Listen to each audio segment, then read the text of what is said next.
हुई रही। मैं हैदराबाद से बहुत दूर से आया। मेरे बड़े भाई अमानतुल्लाह साहब इलेक्शन लड़ रहे हैं और ये इलेक्शन सारे हिंदुस्तान की नज़र है। आप लोग सारा हिंदुस्तान नहीं बल्कि पूरी दुनिया आज ओखला के वोटर्स के ऊपर नज़र लगाई हुई है। आखिर क्या वजह है? आप इंटरनेट खोलकर देखिए, जो साजिश की जा रही है तो ये साजिश पार्लियामेंट है। जनाब असदुद्दीन ओवैसी, देखिए आप लोग खामोश बैठिए, 2 मिनट जरूरी बातें बोल रहा हूँ, सुनिए आप लोग। ओवैसी साहब यहाँ पर आकर ये कह रहे हैं कि एक लड़का जेल में है, हमने उनको टिकट दिया। तो मैं कुछ बातें बतलाना चाह रहा हूँ कि जब इनके वालिद जिंदा थे, सुल्तान सलाहुद्दीन ओवैसी साहब, बाबरी मस्जिद शहीद होने के बाद में हमारे हैदराबाद में कुछ लड़के सड़क पे नमाज पढ़े थे, हैबिट्स पे नमाज पढ़े थे। तो उन 60 बच्चों को, 60 या 70 लड़कों को टाडा में जेल में डलवाए थे। मेरे वालिद मरहूम अमानुल्लाह खान साहब जब जिंदा थे, हम लोग जब कमिश्नर कने गए, कमिश्नर ऑफ पुलिस उस वक्त MB कृष्णा राव थे, हम लोग पूछे तो वो ये बोले कि आप हमसे क्यों पूछ रहे हैं, अपने लीडर से पूछिए। आप बताइए, क्या मुस्लिम लड़कों का सड़क पर नमाज पढ़ना गुनाह था? इनके वालिद जब जिंदा थे, सुल्तान सलाहुद्दीन ओवैसी ऑल इंडिया बाबरी मस्जिद एक्शन कमेटी के सदर भी थे, हैदराबाद के पार्लियामेंट थे। तो 60 बच्चों को तकरीबन 1 साल तक टाडा की जेल में रखे थे और उनका कसूर क्या था? सिर्फ वो बाबरी मस्जिद की शहादत के ऊपर सड़कों पर नमाज पढ़े थे, पहली बात। दूसरी बात, 9 साल तक ये लोग पावर में रहे। हमारे यहाँ पर BRS गवर्नमेंट थी और उसके चीफ मिनिस्टर थे के चंद्रशेखर राव साहब। के चंद्रशेखर राव एक चीफ मिनिस्टर यहाँ पर दिल्ली आया था और अरविंद केजरीवाल जी से मिलके यहाँ पर जो स्कूल्स डाल रहे हैं और यहाँ पर जो मोहल्ला क्लिनिक डाल रहे हैं उसको स्टडी किया। आप बतलाइए कि एक स्टेट का चीफ मिनिस्टर दूसरे स्टेट में आकर एक स्टडी टीम को भेज रहा है, MLAs की टीम को, और जो टीम आई थी उसमें खुद MIM के MLAs थे, यहाँ पर आए थे सीखने के लिए। अब दूसरी चीज ये है कि जब BRS गवर्नमेंट थी, 9 साल में 9 मसाजिद शहीद हुए तेलंगाना। भाई मैं बहुत अहम बात बोल रहा हूँ, सुनिए आप। 9 साल में AIMIM और BRS साथ में रहे और असदुद्दीन ओवैसी बोलते थे कि मैं इस कार का ड्राइवर हूँ। जो BRS की सरकार है उसका सिंबल था कार, तो असदुद्दीन ओवैसी बोलते थे मैं इसका ड्राइवर हूँ। 9 साल में 9 मसाजिद शहीद हुए। सेक्रेटेरिएट में 2 मसाजिद, मस्जिद मोहम्मदिया दफातिर और एक मस्जिद, 2 मसाजिद शहीद हुए। और आपके आदिलाबाद के करीब में एक जंगल में एक मस्जिद एक खाना हैदराबाद सिटी के दामन में, जो शहर के बीच दामन में 9 मसाजिद शहीद हुए। कभी असदुद्दीन ओवैसी ने एक भी मर्तबा एहतजाज नहीं किया।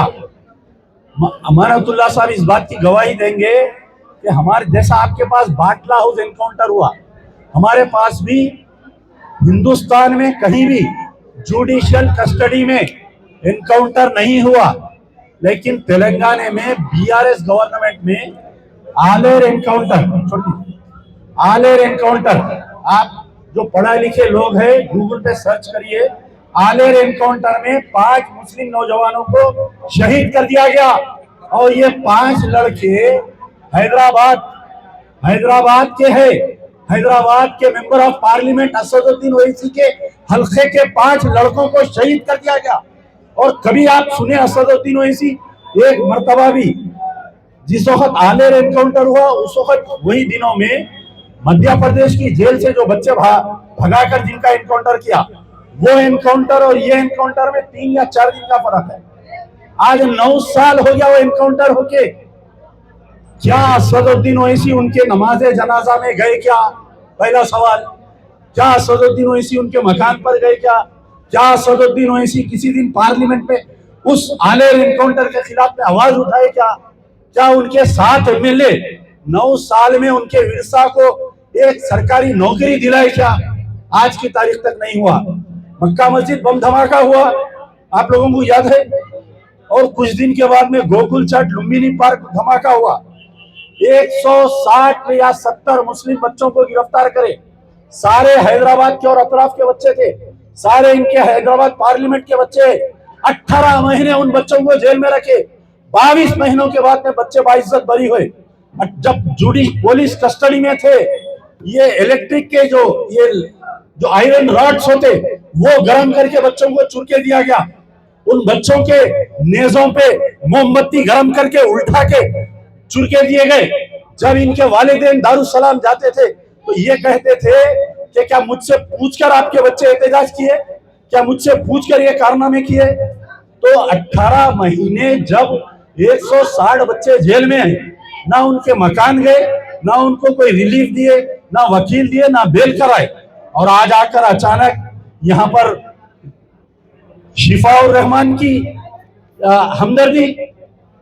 जब शिफाउर रहमान जेल जाकर आज 4 साल हुआ, 4 साल में असदुद्दीन ओवैसी कितने मर्तबा दिल्ली आए होंगे बोलिए? कम से कम 100 मर्तबा दिल्ली आए। क्या शिफाउर रहमान के मकान पर गए?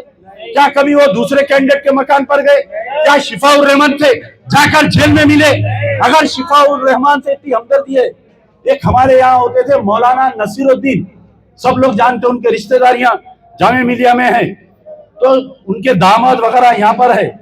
मौलाना नसीरुद्दीन हैदराबाद, तेलंगाना, यूनाइटेड आंध्र प्रदेश की बहुत बड़ी शख्सियत थी।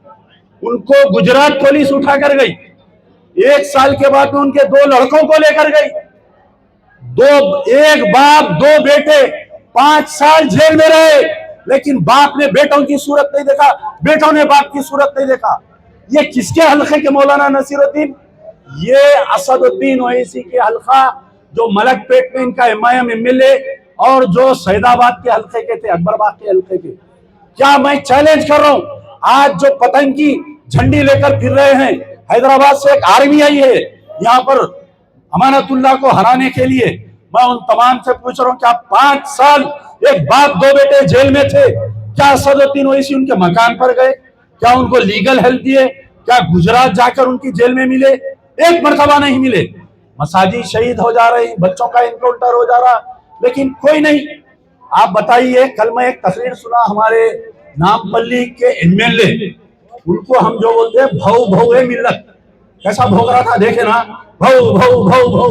अरे अमानतुल्लाह, तू मेरे कायद की पैर की धूल है। अच्छा ठीक है, आपके कायद ये बोले कि अमानतुल्लाह वक्फ बोर्ड में घपला किए। मैं आपको बतला रहा हूं, यूनाइटेड आंध्र प्रदेश में 70 लाख एकड़ हमारी वक्फ प्रॉपर्टी थी। जब 2 टुकड़े हुआ स्टेट आंध्र और तेलंगाना बना, तो जब वक्फ प्रॉपर्टीज की अकाउंटिंग हुई तो करीब 30 लाख एकड़ वक्फ प्रॉपर्टी गायब है। कहां पर गई? असदुद्दीन ओवैसी 94 में एमएलए बने, 94 से लेकर 2024 तक आप पहले आंध्र प्रदेश वक्फ बोर्ड के मेंबर थे, उसके बाद में तेलंगाना वक्फ बोर्ड के मेंबर है, आज भी मेंबर ऑफ पार्लियामेंट की हैसियत से तेलंगाना वक्फ बोर्ड के मेंबर है, एमएलए उनका मेंबर है, एमएलसी उनका मेंबर है, वकला के उसमें उनका मेंबर, मुतवल्ली के उसमें उनका मेंबर, पूरा बोर्ड आपके कब्जे में।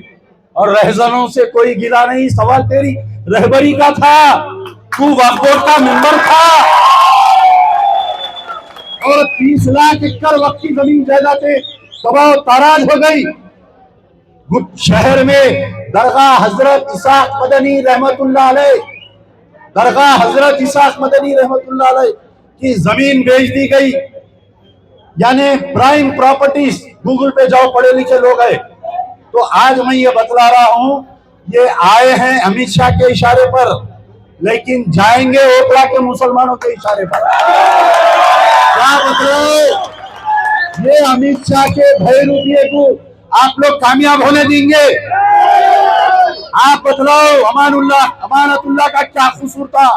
झारखंड में मॉब लिंचिंग होती, क्या अमानतुल्लाह झारखंड के मेंबर ऑफ लेजिस्लेटिव असेंबली थे? नहीं थे। क्यों गए? एक रिश्ता है, ला इलाहा इल्लल्लाह मोहम्मद रसूलुल्लाह, कलमे की बुनियाद पर जब देखा कि एक मुसलमान पर जुल्म होता है, मेरे एक जिस्म के हिस्से पर अगर कोई जख्म होता है तो मेरे पूरे जिस्म में दर्द होता है। मेरे एक देश के एक टुकड़े के एक मुसलमान को झारखंड में मॉब लिंचिंग हो गया। बताओ हिंदुस्तान में कितने कितने मुस्लिम लीडर्स थे?